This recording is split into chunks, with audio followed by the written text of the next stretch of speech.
मेरो नाम केशव। मेरो एउटै छोरी सपनाको बिहेको दिन थियो त्यो। गाउँभरका मानिसहरू भेला भएका थिए। बाहिरबाट हेर्दा सबै कुरा भव्य थियो। बिहेको मण्डप फूलले सजिएको, ब्यान्ड बाजा बजिरहेको र पाहुनाहरूले मिठा मिठा परिकार खाइरहेका थिए। सबैले भन्थे, वाह, केशवको बिहे त गजब भयो। म पनि सबै पाहुनासँग हाँसेर कुरा गर्थेँ, उनीहरूलाई स्वागत गर्थेँ। मेरो अनुहारमा गर्व र खुशीको झुटो मुस्कान थियो। तर मेरो मनभित्र एउटा गहिरो चिन्ताको आँधी चलिरहेको थियो। मलाई थाहा थियो, यो बिहेको भव्यता, यो सबै सजावट मैले आफ्नो इमानदार कमाइले गरेको थिइनँ।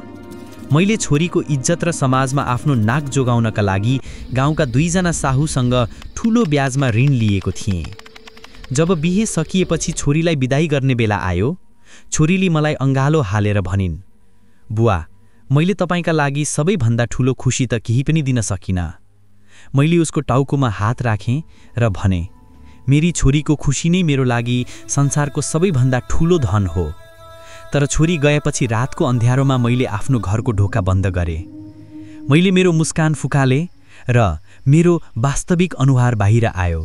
त्यो रात मेरो घरमा खुशीको आवाज थिएन, केवल ब्याजको गणना र ऋणको भारी थियो। मलाई थाहा थियो, अब आउने धेरै वर्षसम्म मैले यो बाहिरी इज्जतको मूल्य चुकाउनु पर्नेछ। मेरो पीडा यही थियो। नेपाली समाजमा बाँच्नको लागि मानिसले आफ्नो गरिबी लुकाएर नभएको धनको देखावटी गर्नुपर्ने रहेछ।